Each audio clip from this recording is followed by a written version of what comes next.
Thank you, Mr. Speaker. I've just come from my constituency, Mr. Speaker, to also see whether I can be able to say bye-bye and do some of my last activities with the constituents, seeking their approval, Mr. Speaker. I am told, Mr. Speaker, this House may or has approved my nomination as a cabinet secretary. And Mr. Speaker, I take this opportunity to thank my colleagues extremely so, and I am grateful for the approval, for consideration, favorable consideration from all members across the board, across the aisle. Mr. Speaker, I love this job. I will miss my job as a member of parliament.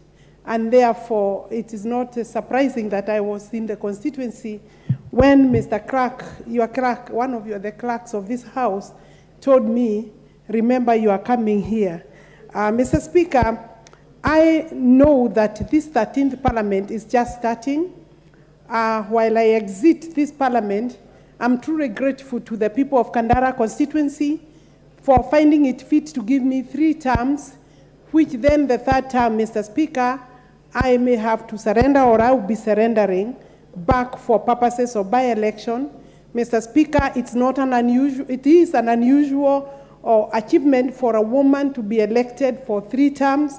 I therefore would like to commend women members of parliament who have been able to be elected even their first terms, Mr. Speaker, and I hope that I can be able to retain and continue serving constituencies in those capacities.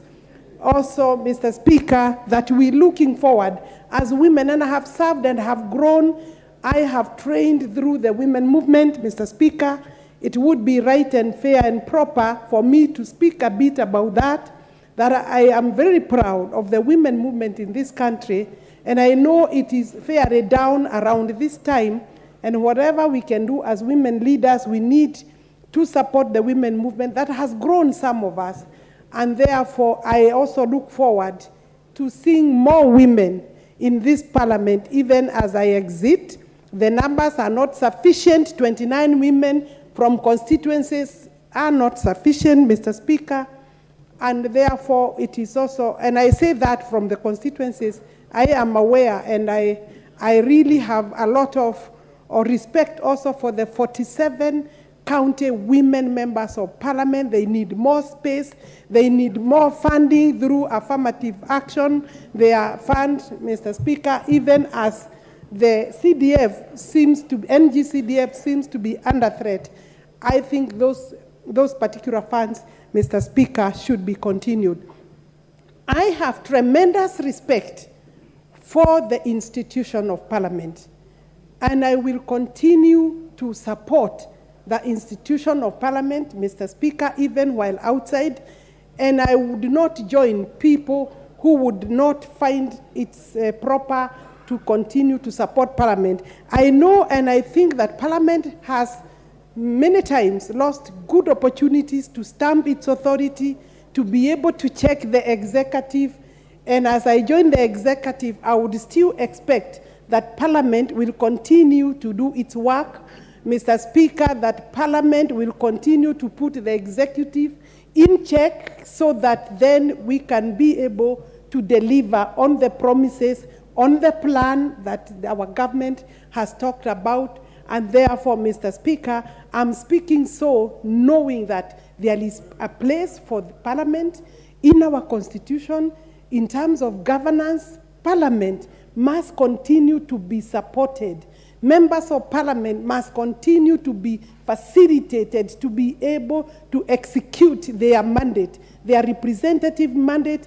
I therefore want to acknowledge my colleagues both in minority and majority, and that this particular time I have stayed in parliament, I have enjoyed cordial relationship with most of members in the 12th parliament, and I look forward, Mr. Speaker, to be able to work. I look forward for support in my docket, and I had said earlier, my office will be open to everybody even those who are in the minority, because they are serving constitutional offices. And the office of the Cabinet Secretary is an office in the public service.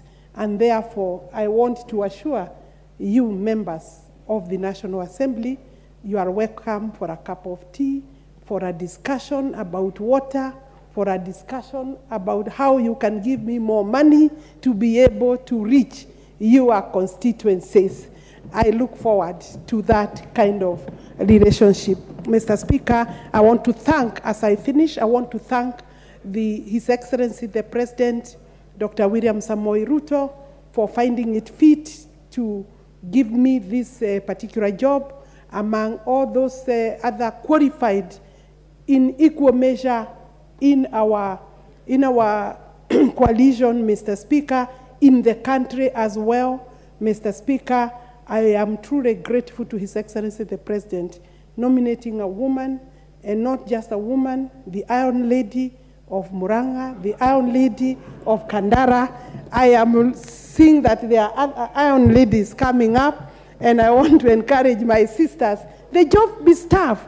Mr. Speaker, the names women have been called, it should stop. You know, the country must embrace, appreciate women as leaders in equal size, in equal weight, in equal intelligence, so that we can now have treatment of people within the law, under the law, in our society as equal human beings. Mr. Speaker, we must also remember it is looking like the boy child is said to be under threat. Although there are no statistics, Mr. Speaker, we must remember that we must bring a society that is balanced in both gender, and therefore more women. Esther Passaris, more women. Next time we want to hear you are the governor of Nairobi in this country, because it is a powerful position. Mr. Speaker, I think I have taken my 15 minutes. I'm most grateful, and I appreciate the support that my nomination received from this parliament. I do not take it for granted. You had the opportunity and the privilege to reject, but you did not reject. Thank you. Thank you. Thank you, my colleagues. Thank you very much. Thank you, the Honorable Alice Wamshomba.